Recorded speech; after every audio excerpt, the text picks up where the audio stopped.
Good morning, American government. How are you? Tuesday, April 21st. Hope you had a great Monday. We're going to use these next 2 days, today and tomorrow, and for you to research and write your 2 to 3 page paper about this whole idea of freedom of religion, the free exercise clause, and the fact that some local governments, right, and a lot of governments have stepped in and said congregations for churches, you can't meet. If it's a group over 10, you can't meet. And so what we've seen in this country, and maybe it's with your church as well, certainly with mine, I'm YouTubing it on Sunday. So we're working around it with technology and things of that nature. However, people are divided on this issue. Pastors have been arrested. Members of congregations have been fined. People have been threatened and all sorts of things. So again, another issue. And we're divided, and it's not black and white, and it's not clear, and it's muddy, and certainly you can see both sides. And so what I want you to do is think about it. I don't believe there's a right or wrong position here. Both sides have made valid points, but I want you to think about it and then express your position on it in a 2 to 3 page paper. The paper's due on Thursday at 3. What I've done is I've attached an article by, I believe, Dr. Land. It's below, and I want you to read it, and he makes some very, very good points. You would read it and go, that sounds reasonable. That's logical. That makes sense in terms of what's going on with public safety and the health issue and where we are as a country, and we're starting to pull out of this thing a little bit. So you could read that article, and if you just read that article, you go, well, that's great. Yeah, I see that. But there's the other side to it as well, and I want you to think about that.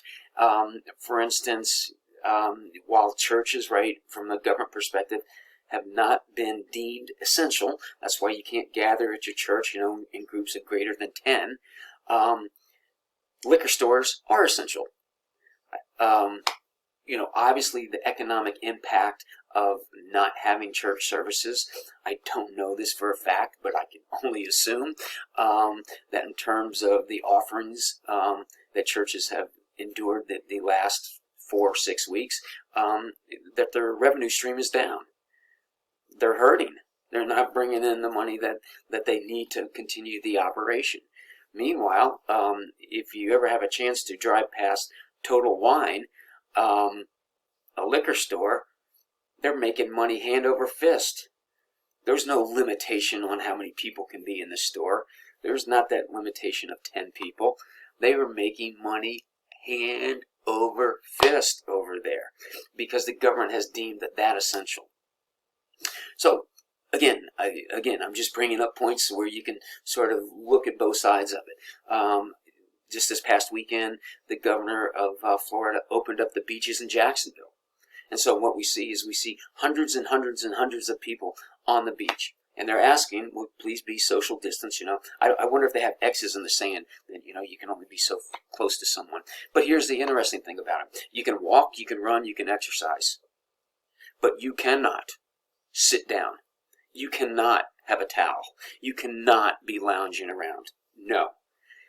And so you start seeing a lot of these rules, and again, on one hand, we understand the public safety issue. But then you have to sit down and go, well, wait a minute, this is essential, that's not essential.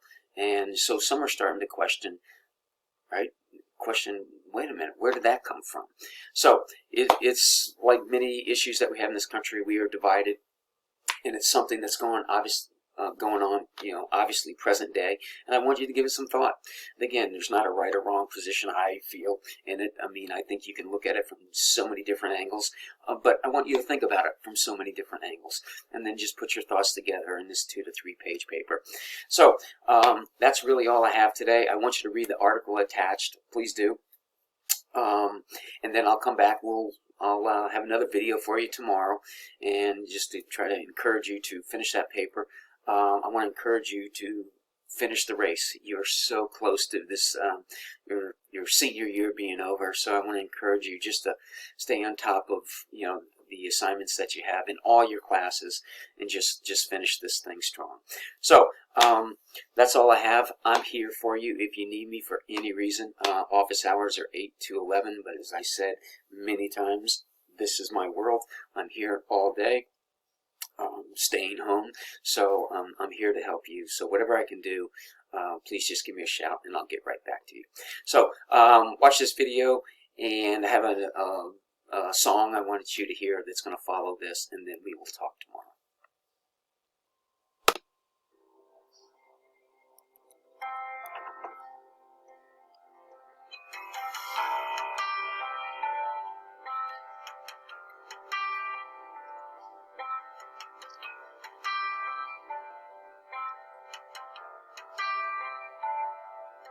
Do you feel the world is broken?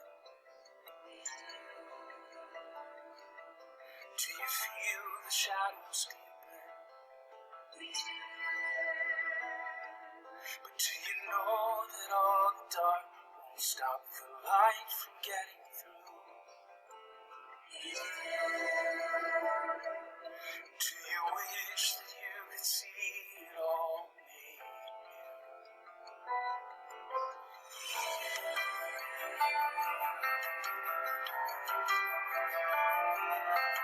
This whole creation growing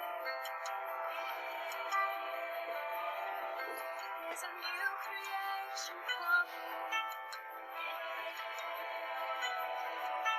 Is the glory of the Lord to be the light without end?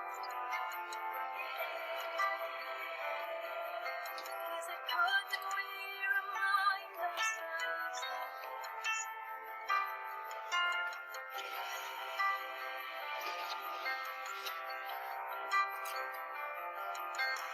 Is anyone worthy? Is anyone whole? Is anyone able to break the sea, the red snow? The Lion of Judah, who conquered the grave. His name is true, and the Lamb died to cleanse from the sin. Is he worthy?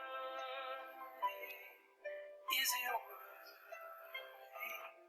of all blessing and honor and glory? Is he worthy of praise?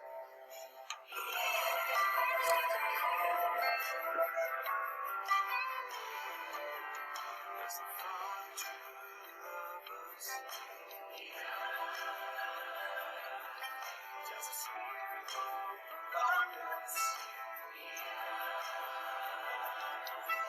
Does Jesus our Messiah forever those he loves?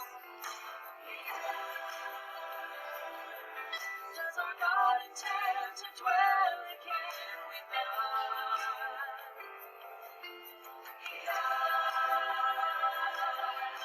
Is anyone worthy? Is anyone whole? Is anyone able to break the seal of his throne? The Lion of Judah, who conquered the grave. His name is good, and the Lamb died to cleanse from the stain. From every people and tribe, every nation and tongue, he has made us a kingdom of praise to God, to reign with the Son. Is he worthy? Is he worthy of all blessing and honor and glory? Is he worthy? Is he worthy? Is he worthy of